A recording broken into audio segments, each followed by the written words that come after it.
झारखंडचं घनदाट जंगल, तब्बल 5,000 जवानांचा घेरा, कारण आत लपला होता 2 कोटींचा इनाम असलेला नेता. त्या रात्री काय घडलं? सुरक्षा यंत्रणांनी नक्षल्यांच्या सर्वात मोठ्या नेत्याला कसं पकडलं? या बातमीची मोठी चर्चा होतीये. मिसिर बेसरा, एका छोट्याशा गावातला एक सुशिक्षित तरुण विद्यार्थी, जहाल विचारसरणी स्वीकारतो आणि नक्षली संघटनांचा सर्वात मोठा नेता बनतो. इतका मोठा की त्याच्यावर 2 कोटींचं इनाम जाहीर होतं. तब्बल 40 वर्ष पोलिसांसह मोठ्या संघटना त्याला शोधत होत्या, पण तो हाती लागला नाही. 4 दशकं मिसिर बेसरा पोलिसांना गुंगारा देत होता, पण अखेर ती रात्र आली ज्यावेळी तो पोलिसांच्या हाती लागला.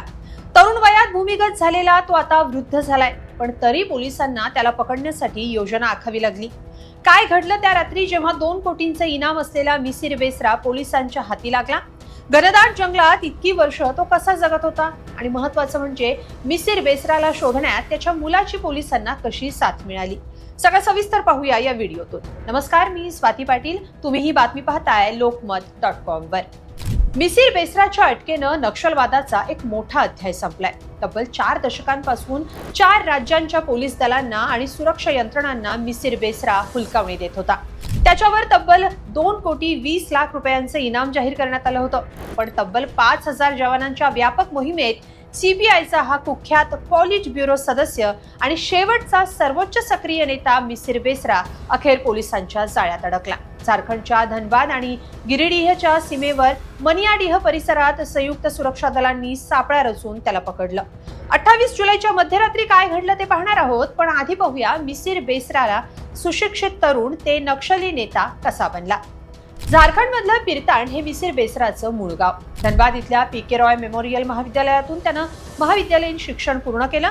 त्याच दरम्यान महाजनी आंदोलनाच्या माध्यमातून तो पहिल्यांदा नक्षली संघटनेच्या संपर्कात आला.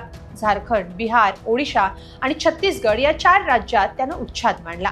4 राज्यात त्याच्यावर 150हून अधिक गुन्हे दाखल झाले आणि 1980 मध्ये तो भूमिगत झाला. झारखंड पोलिसांसह राष्ट्रीय तपास यंत्रणांच्या तो रडारवर आला. त्याला पकडून देणाऱ्याला झारखंड सरकारतर्फे 1 कोटी रुपयांचं तर ओडिशा सरकारतर्फे 1 कोटी 20 लाख रुपयांचं बक्षीस घोषित करण्यात आलं. विशेष म्हणजे सप्टेंबर 2007 मध्ये खुंटी जिल्ह्यातून पोलीस दलानं त्याला पहिल्यांदा अटक केली होती. पण 2009 मध्ये बिहार मधल्या लखीसराय न्यायालयावर माओवाद्यांनी सशस्त्र हल्ला करून त्याला सोडवून नेलं होतं. त्यानंतर तो सातत्यानं बुढापहाड, कोल्हाड, सारंडाच्या घनदाट जंगलातून आपली नक्षलवादी यंत्रणा चालवत होता. त्यानंतर 17 वर्ष तो सगळ्यांना गुंगारा देत होता. पण केंद्रीय गुप्तचर संस्था म्हणजे इंटेलिजन्स ब्युरोनं मिसिर बेसराला अटक करण्यासाठी कंबर कसली होती. अखेर तपास यंत्रणा आणि पोलिसांनी गोपनीयरित्या मिसिर बेसराला अटक करण्याची योजना आखली. 28 जुलैच्या रात्री मिसिर बेसरा आपल्या काही सहकाऱ्यांसह एका वाहनातून गिरिडीहच्या दिशेनं प्रवास करत असल्याची पक्की माहिती आयबीला मिळाली होती. ही माहिती त्याच्याच जुन्या सहकाऱ्यांनी दिली होती, कारण मे महिन्यात 27 नक्षलवाद्यांनी आत्मसमर्पण केलं होतं.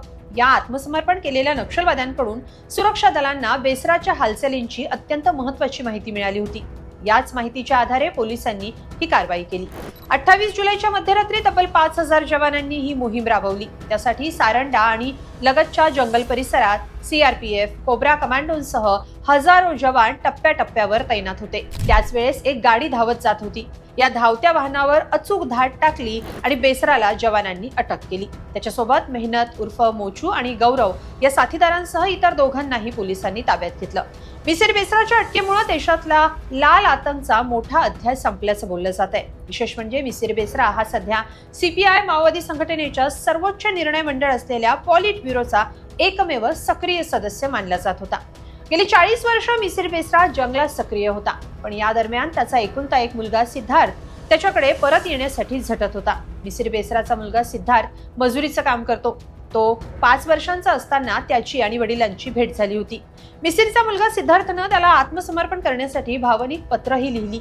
सिद्धार्थ वडिलांच्या आत्मसमर्पणासाठी पोलिसांच्या सोबत प्रयत्न करत होता. पण अखेर एका व्यापक मोहिमेनंतर मिसिर बेसराला अटक करण्यात तपास यंत्रणांना यश आलं.